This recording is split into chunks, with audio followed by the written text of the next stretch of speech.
ওই দিন আমাদের কুমিল্লা একটা বিখ্যাত হোটেল আছে, চন্দু হোটেল, কুমিল্লার নাম করা হোটেল চন্দু হোটেল। চন্দু হোটেলের গোশত আলুর ভর্তা পৃথিবী বিখ্যাত, এত স্বাদ এত মজার। কুমিল্লা পদুয়ার বাজার বিশ্ব রোডে ওনার যে মেন মালিক ইকবাল ভাই আমাদের, উনি আমার ওই দিন মেহমানদারি করাইছে ওনার হোটেল। তো ওনার দাদার বাপ, ওনার দাদা, ওনার আব্বা এখন ওনারা এই ব্যবসা করে।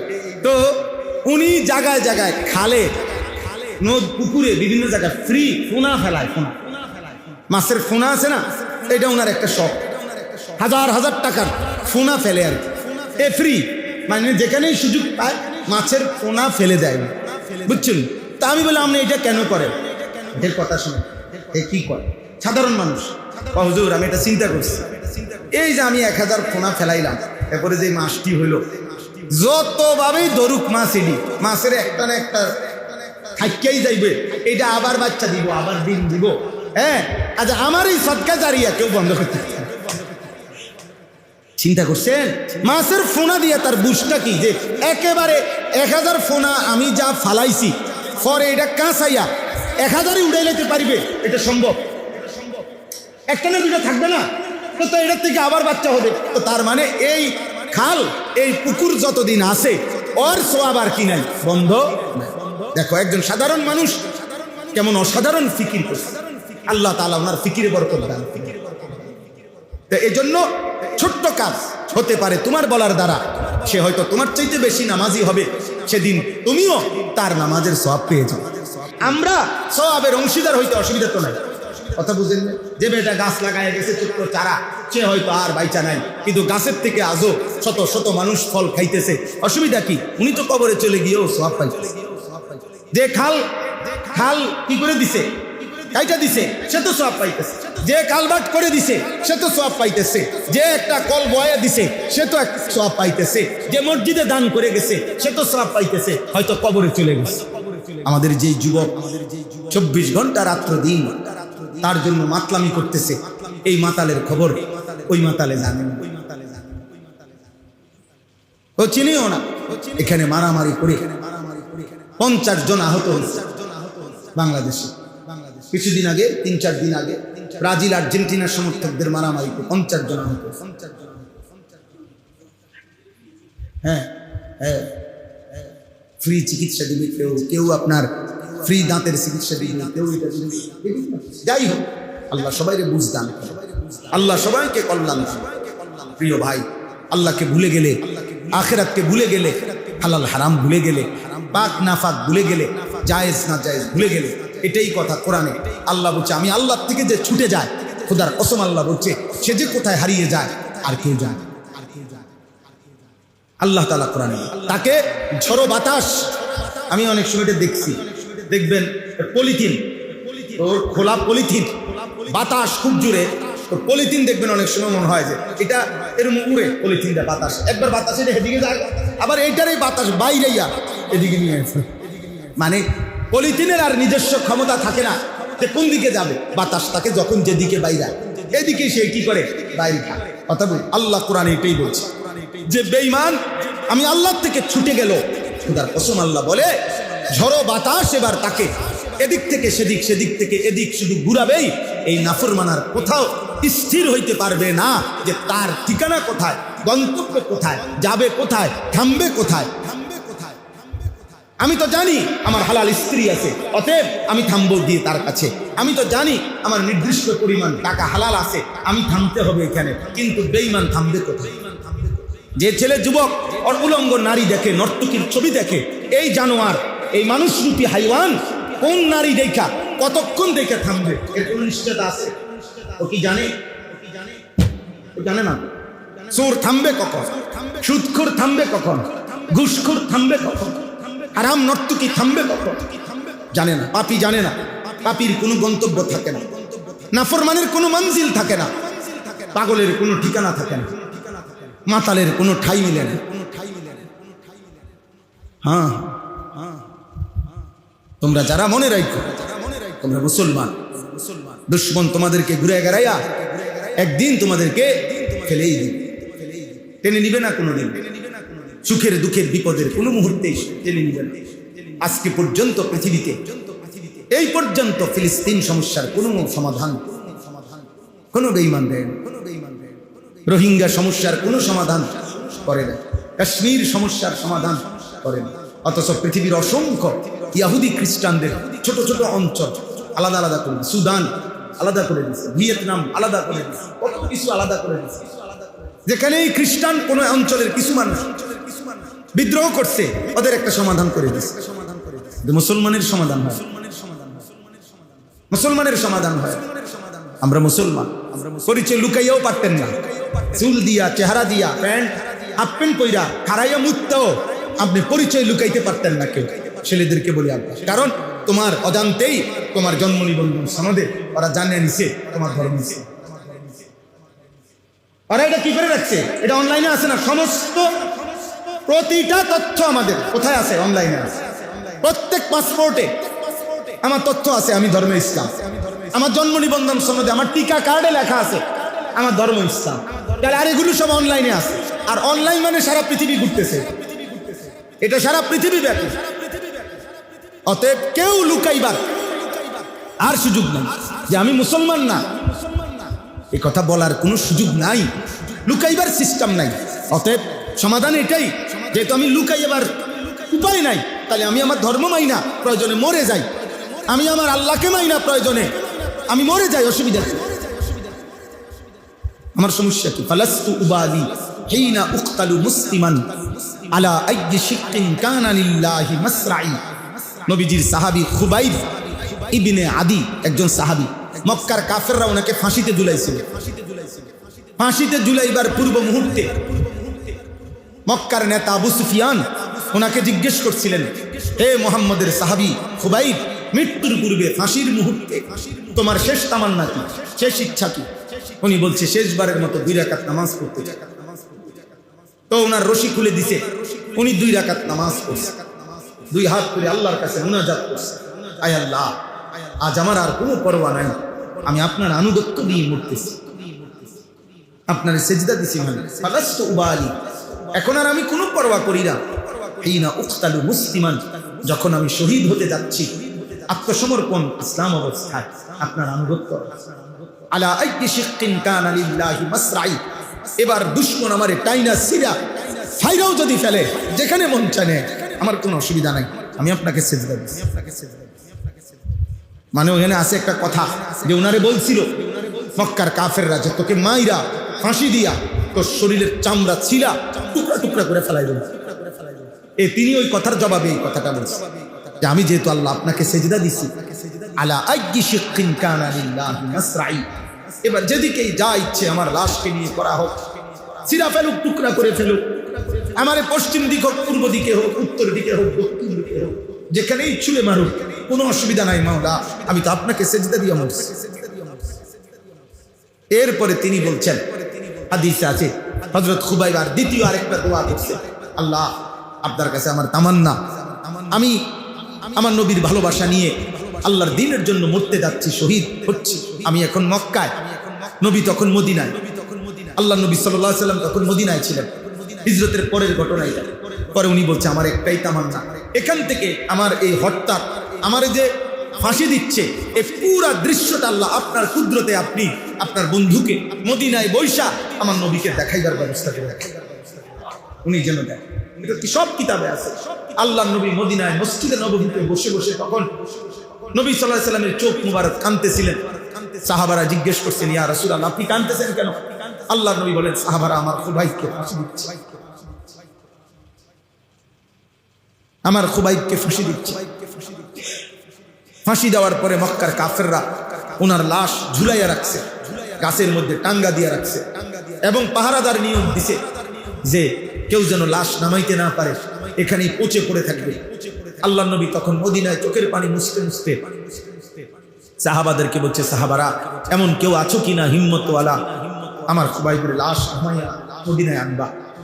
আমার খুবাইবের লাশ তো ঝুলাই রাখছে, ওর লাশের তো জানাজা হইতে হবে, দাফন হইতে হবে, তোমরা কেউ হিম্মত করো। একজন সাহাবী হিম্মত করছে, উনি 15 দিন পর্যন্ত গোপনে সফর করতে করতে করতে শেষ রাত্রে গভীর রাতে শেষ ফজরের ওয়াক্তের পূর্ব মুহূর্তে ওই লাশের কাছে গিয়া পাহারাদার যেই দুশমন তখন ঘুমায় রয়েছে, উনি আসতে এই পবিত্র লাশ নামাইছে। এবং ওই কিতাবে আমরা পড়ছি, ওই সাহাবী বর্ণনা দিছে যে আল্লাহর কসম 15 দিন পরে আমি যখন লাশ নামাইছি মনে হয়েছে যেন খুবাইবের পবিত্র রক্ত তাজা খুন এখনো ঝরতেছে, এখনো লাশের রক্ত ঝরছে। তিনি বলেন আমি ঘোড়ার পিঠে আমার বুকে নিয়ে খুবাইবের লাশ নিয়ে মদিনায় রওনা দিলাম। ফজরের ওয়াক্ত হয়ে গেল, ওই দুশমন ঘুম ভেঙে গেছে আর চিৎকার চেঁচামেচি করে মানুষ ডাইকে ফেলছে, লাশ চুরি হয়ে গেছে। এরপরে সবাই হাঁটা খোঁজা শুরু করছে, তারাও ঘোড়া দিয়া। তো আরবের কুরাইশরা, কাফেরদের একটা বিদ্যা ছিল, মানে তাদের একটা জ্ঞান ছিল, তারা এই পায়ের চিহ্ন দেখা ঘোড়ার মানুষের বুঝতে পারতো কোন দিকে গেছিল। এই নবীজিরও পদচিহ্ন দেখে দেখে আবু বকরের গারে সৌরের কাছে পর্যন্ত তারা গেছে ওই নবীর হিজরতের সময়। তো এখান দিয়ে বের করে ফেলছে। এরপরে যখন হযরত খুবাইবের লাশ নিয়ে সাহাবী যাচ্ছেন, উনি পিছন দিকে তাকায়া দেখছে কাফেরদেরকে দেখা যায়, ওরা ধরে ফেল। এই কথা স্পষ্ট আমরা কিতাবে পড়ছি।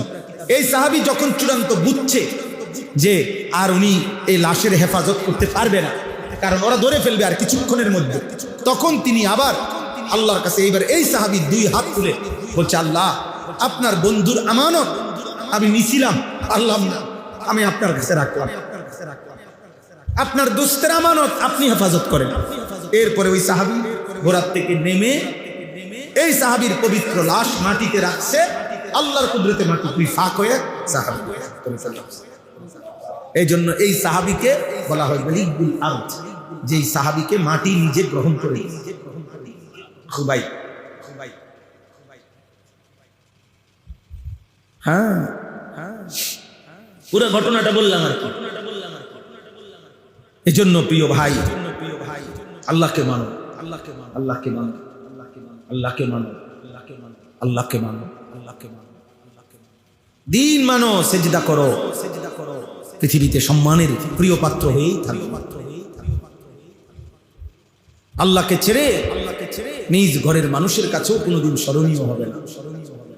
একদিন বাবা বলে দিবে মার কাছে নিজের ফুতের ব্যাপারে যে এই অজাত বাড়ির থেকে বাইর করো, আমার কলিজাটা জ্বালাই আলাইছে, তারে বাইর করো, বাইরতে বাইর করো, তারে জিগাও কি করবো করবো, এই অজাত বাইর করো, এই মানুষই তো না, এই হারামি আমার কলিজা পুরাই লাইছে। কত বাবা আছে না এমন বলে না, কার ব্যাপারে? আপন ফুতের ব্যাপারে।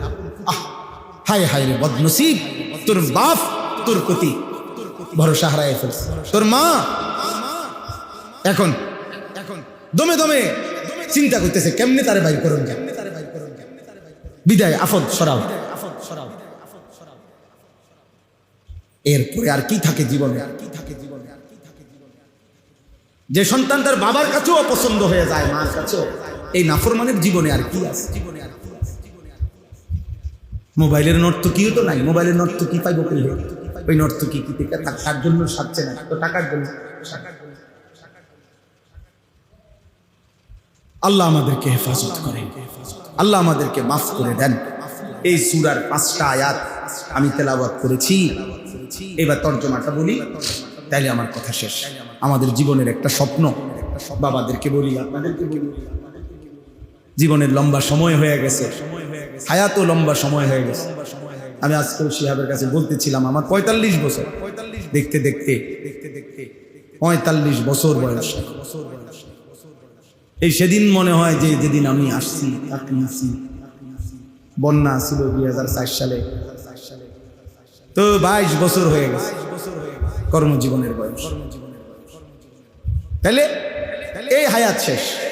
এই দেখতে দেখতে প্রতিনিয়ত চোখে চশমা বদলাইতে হয়, কোমরে প্রচন্ড ব্যথা হয়, গলায় ব্যথা হয়, শরীরে আগের চাইতে একটু বেশি পরিমাণ বিশ্রাম করতে হয়, ক্লান্তি, এই জিন্দি। এই তোমরা ছেলেরাও হয়তো আজকে মোবাইল দেখতে দেখতে দেখতে দেখতে তোমরা আর কোনো বিরক্তি নাই, ক্লান্তি নাই, নারী দেখতে দেখতে, ছবি দেখতে দেখতে, অশ্লীল দৃশ্য দেখতে, বন্ধুদের আড্ডা দিতে দিতে ঘন্টার পর ঘন্টা অনেকে আছো, কি করছো, কেন করছো, কিছুই জানো না, কিছুই জানো না। আহারে হায়, আল্লাহ আমাদের ছেলেদেরকে হেফাজত করেন। তো এই আয়াত দেখে তর্জমাটা শুনেন, তাইলে কথা শেষ। বিসমিল্লাহির রহমানির রহিম। 11 নম্বর পারা, 11 নম্বর সূরা, সূরা হুদ। এই সূরাটার নাম, যে সূরার আয়াত সূরা হুদ। কি নাম? একজন নবীর নাম, হুদ আলাইহিস সালাম, একজন নবীর নামে এই সূরা। এই সূরায় পুরা কোরআনুল কারীমের মধ্যে এমন 5টি জাতি, এমন 5 জন নবীর কওমের ঘটনা আছে, যে এই 5 জন নবীর জাতি আল্লাহর এই জমিনে সবচেয়ে বেশি নাফরমানি করেছে এবং নাফরমানিতে সর্বোচ্চ সীমা লঙ্ঘন করেছিল, পাপের সীমা লঙ্ঘন করছে। ফলে আল্লাহ তাআলা এই 5 জন নবীর কওমকে, জাতিকে একেবারে চিরতরে ধ্বংস করে দিয়েছে, পুরা কওম। এরকম নবী হলেন 5 জন। কয়জন? এই 5 জন নবীর নাম হলো নূহ আলাইহিস সালাম 1 নাম্বার, 2 নাম্বার হুদ আলাইহিস সালাম, 3 নাম্বার সালেহ আলাইহিস সালাম, 4 নাম্বার লূত আলাইহিস সালাম, 5 নাম্বার শুআয়ব আলাইহিস সালাম। নূহ আলাইহিস সালাম, হুদ আলাইহিস সালাম, সালেহ আলাইহিস সালাম, লূত আলাইহিস সালাম, শুআয়ব আলাইহিস সালাম। এই 5 জন নবীর কওম, জাতি আল্লাহর নাফরমানিতে সর্বোচ্চ সীমা লঙ্ঘন করেছে। ফলে আল্লাহ তাআলা এই 5 জন নবীর জাতির 10 জন, 20 জন, 50 জন, 100 জন সর্বোচ্চ ইমানদার হয়েছে মাত্র। যেমন নূহ আলাইহিস সালাম 950 বছরে ওনার কাছে কালেমা পড়ছে সর্বোচ্চ 80 জন। বাকিদের অবস্থা কি বুঝেন নাই? 950 বছরে ইমানদার হয়েছে কয়জন? মাত্র 80 জন।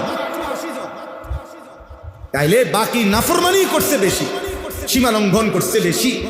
ফলে আল্লাহ তাআলা এই 5 নবীর উম্মতকে একদম ধ্বংস করে দিছে, সমূলে সমূলে শেষ করে দিছে, একেবারে গোষ্ঠী শুদ্ধা। কোলের বাচ্চা, পেটের বাচ্চা, নারী, বুড়া, জওয়ান, সুস্থ অসুস্থ সব আল্লাহর আযাব দিয়ে শেষ করে দিছে। এই 5 জন নবীর উম্মতের নাফরমানি, পাপের ঘটনা, আল্লাহর আযাব এবং ওই নবীদের দাওয়াত, মানুষকে বুঝানো, এই ঘটনাটা, এই পুরা বিষয়টা সবচেয়ে বেশি লম্বা বিস্তারিত বর্ণনা আল্লাহ এই সূরার মধ্যে। কোন সূরা? সূরা হুদ। এই সূরা আরো সূরার মধ্যে আছে, কিন্তু এই সূরাতে সবচেয়ে বেশি বিস্তারিত পূর্ণাঙ্গভাবে আল্লাহ তাআলা ওই 5 জন নবীর ঘটনা, তাদের দাওয়াত এবং তাদের কওমের নাফরমানি আর আল্লাহর আযাব, এই তিনটা বর্ণনা আল্লাহ বিস্তারিত দিয়েছেন। এই সূরাটা যখন নাজিল হয়েছে আমাদের নবী সাল্লাল্লাহু আলাইহি সাল্লামের উপরে, তখন এই সূরা নাজিলের কিছুদিন পর, সর্বপ্রথম তাফসীরে আছে আমাদের নবী সাল্লাল্লাহু আলাইহি সাল্লামের এই সূরা নাজিলের কয়দিন পরে সর্বপ্রথম নবীজির পবিত্র দাড়ি মুবারক, দাড়ি একটা বা দুইটা চুল সাদা হয়ে গেছে প্রথম। তখন হযরত আবু বকর সিদ্দিক রাদিয়াল্লাহু তাআলা আনহু এটা খেয়াল করছে, আর নবীজিকে বলছেন, ইয়া রাসূলুল্লাহ কাদ শিবতা, হে আল্লাহর নবী আপনি দেখি বুড়া হয়ে যাচ্ছেন, আপনার চুল, দাড়ি মুবারকের চুল তো পাকা শুরু হয়ে গেছে। তখন নবীজি চোখের পানি ফেলে হযরত আবু বকর সিদ্দিককে বললেন, আবু বকর, গত কয়েকদিন আগে যে সূরা হুদ আমার উপরে নাজিল হয়েছে, আর এই সূরার মধ্যে আল্লাহ তাআলা পূর্ববর্তী জাতির নাফরমানির যেই বর্ণনা দিছে এবং আযাবের যেই ভয়ানক বর্ণনা দিছে, এই নবীজি তখন বলছেন, শাইয়াবাতনি হুদ, আবু বকর খোদার কসম, হুদ সূরা আমারে বুড়া বানায়। আমার এই সূরা নাজিলের পর থেকে, এই ছেলে, এই দোস্ত বেয়াদবি করো না, আব্বা বাইরে হয়ে যাও, আব্বা বাইরে হয়ে যাও, বাইরে হয়ে যাও। তোমার মতো 2-4 জন ফালতু না শুনলে কোনো অসুবিধা নাই আব্বা, দয়া করে আল্লাহর ওয়াস্তে মসজিদে বেয়াদবি করো না। যদি খিচুড়ি খাও তো খিচুড়ি খাবার টাইমে আইসো, আব্বা দিব একটু পরে, ঘোষণা দিয়েই দিব। আমি ছেড়ে দেওয়ার মানুষ না, আমার জিন্দেগির এটা স্বপ্ন, সাধনা, আমার সন্তান ফিরবে, আমাদের ছেলেরাই ফিরবে এবং আমরা আশাবাদী আলহামদুলিল্লাহ। এবং এই আশাতে আমরা হতাশ না। সবচেয়ে মজার বিষয়টা হতাশ না, আলহামদুলিল্লাহ। সারা বাংলাদেশে হাজার হাজার লাখো ছেলে প্রতিদিন আলহামদুলিল্লাহ আল্লাহর দিকে ফিরতেছে। সময়ের একটা পরিবর্তন থাকে, আল্লাহর কুদরতে পরিবর্তনের একটা সূচনা হয়। গত 15 দিন আগে, 20 দিন আগে হবে, গত মাসে আমরা সিলেট এক মসজিদে, সিলেট বিভাগীয় শহরে ফজরের নামাজের পরে বয়ান করছি। আলহামদুলিল্লাহ, ফজর ক্যাম্পেইন আমার একটা কাজ আছে সারা বাংলাদেশে।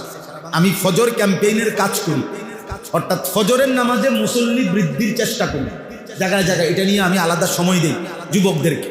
আমার এগুলা নিয়ে অনেক ছেলে পেলে আছে, তারা এই কাজটা করে। ফজর ক্যাম্পেইন করি আমরা এটাকে। ক্যাম্পেইন মানে প্রচারণা, ইংরেজি শব্দ, অর্থাৎ ফজরের জন্য প্রচারণা করি আমরা। আলহামদুলিল্লাহ, জায়গায় জায়গায় ছেলেরা এখন এই কাজটা করে। তো সিলেট বিভাগের ছেলেরা আমাদের যারা, তারা সিলেট বিভাগীয় শহরের একটা বড় মসজিদ 3 তালা, ওইটার মধ্যে বলছে হুজুর আমরা ফজর ক্যাম্পেইনের পক্ষ থেকে ফজর বাদ বয়ানের ব্যবস্থা করছি, আপনি আসবেন। আমি ইনশাআল্লাহ ফজরের পরেই বয়ান হবে। ফজরের পরে বয়ান করার জন্য, ফজরের নামাজ পড়ার জন্য যখন আমি যেই বাসাতে ছিলাম রাত্রে, ওই বাসার থেকে ফজরের ওয়াক্তে আসতেছি তখন এই মসজিদে, তখন এই আসার পথের আধা ঘন্টা দেখছি যে এই পরিমাণ সাইকেল দিয়া ছেলে মসজিদে আসতেছে ফজরের নামাজের জন্য। মানে আমি সাথে বসা ছিল মনসুর ভাই, যার বাসায় ছিলাম। আমি মনসুর ভাইরে বললাম, মনসুর ভাই দেরি হয়ে গেছে, আপনি আসতে হইতে পারে, আপনি গিয়া আজ ইনশাআল্লাহ আপনি হয়তো ফজরের নামাজের জন্য ইমাম সাহেবের তালায় জায়গা পাইতেন। এমনি কইতেছিলাম হাসতে হাসতে।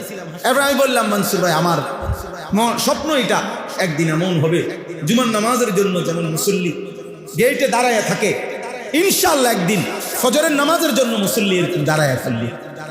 মসজিদ কমিটি বলবে যে ফজরের মুসল্লি জায়গা হয় না, মসজিদ বাড়াও, 2 তালা করো, 3 তালা করো।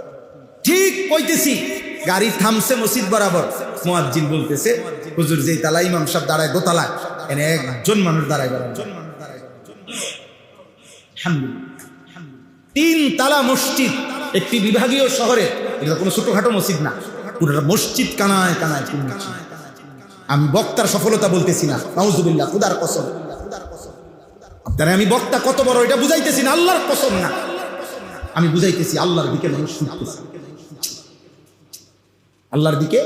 এরপরে শিহাব এই বয়ান শেষে 9টা বাজে, এরপরে বয়ানে গেছি যেখানে আরো আশ্চর্য, সেটা হলো সিলেটের একেবারে গহীন এলাকা চা বাগানের শ্রমিকদের জন্য আমাদের মাহফিল ছিল সকাল 9টায়, শুধু চা শ্রমিক। আলহামদুলিল্লাহ, সেখানে গিয়ে দেখছি ভরপুর মানুষ চা শ্রমিক আল্লাহর কথা শুনতে বসে।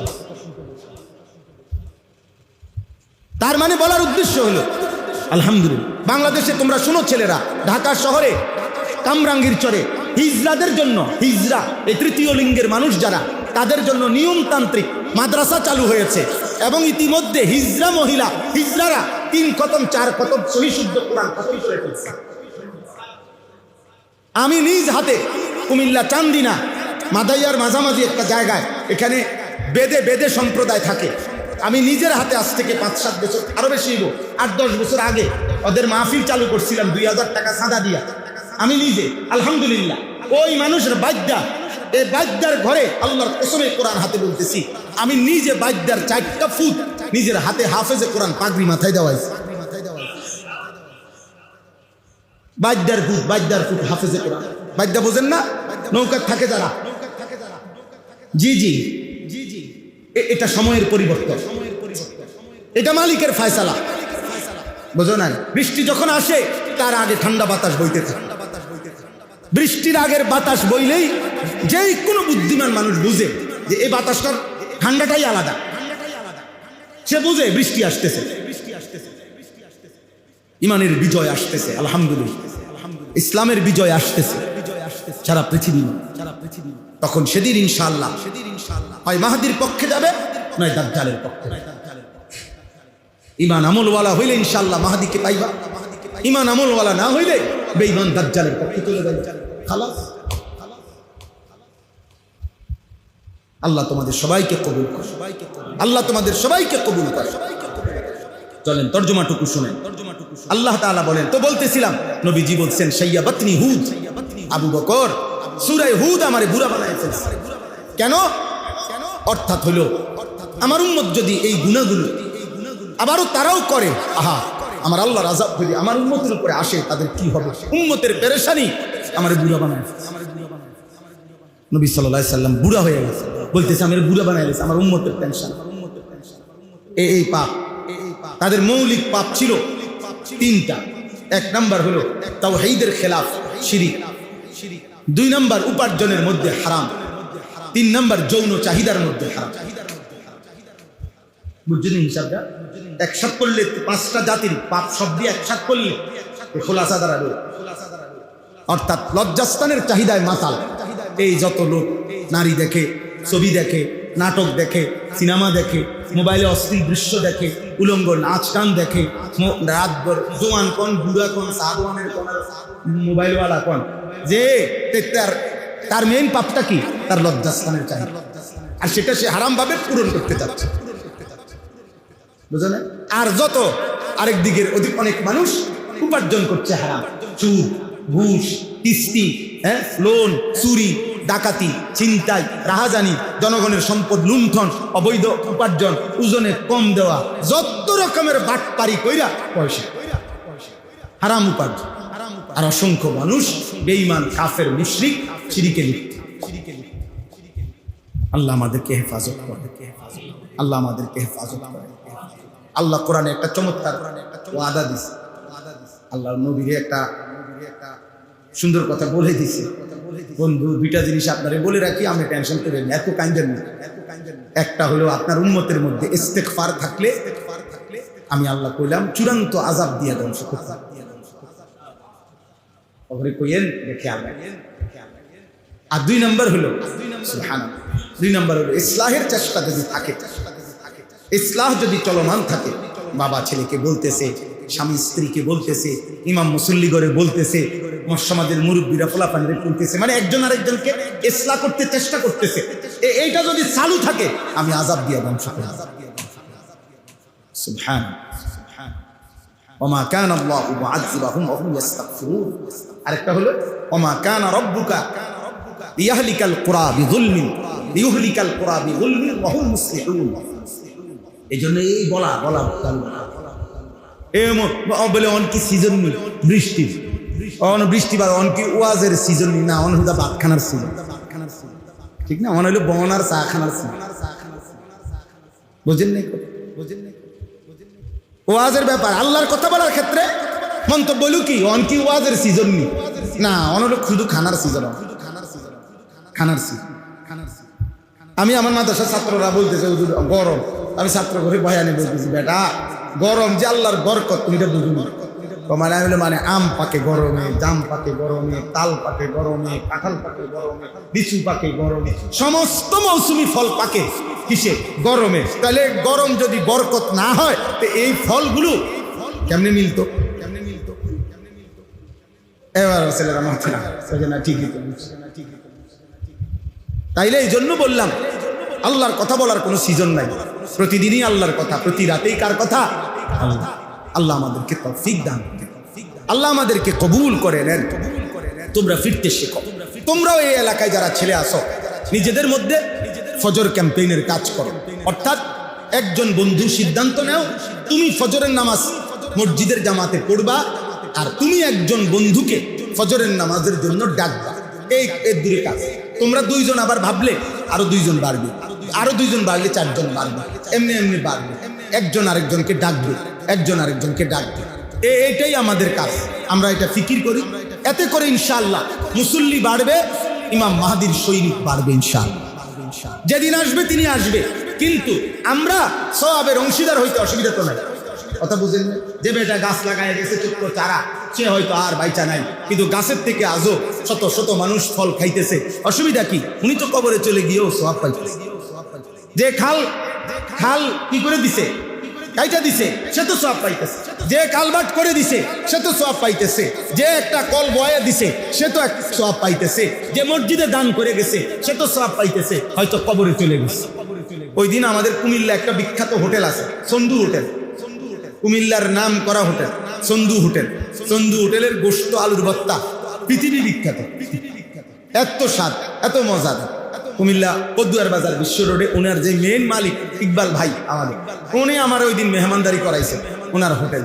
তো উনার দাদার বাপ, উনার দাদা, উনার আব্বা, এখন উনারা এই ব্যবসা করে। তো উনি জায়গায় জায়গায় খালে, নদ, পুকুরে, বিভিন্ন জায়গায় ফ্রি ফোনা ফেলায়। ফোনা, মাছের ফোনা আছে না, এটা উনার একটা শখ। হাজার হাজার টাকার ফোনা ফেলে আর কি, এ ফ্রি, মানে যেখানেই সুযোগ পায় মাছের ফোনা ফেলে দেয়, বুঝছেন? তা আমি বললাম আপনি এটা কেন করেন? এর কথা শুনে এ কি করে সাধারণ মানুষ? হুজুর আমি এটা চিন্তা করছি, এই যে আমি 1000 ফোনা ফেলাইলাম, এরপরে যে মাছটি হইল, যতভাবেই ধরুক মাছ, এলি মাছের একটা না একটা থাইকাই যাইবে, এটা আবার বাচ্চা দিব, আবার ডিম দিব। হ্যাঁ, আচ্ছা আমার এই সদকা জারিয়া কেউ বন্ধ করতে চিন্তা করছেন?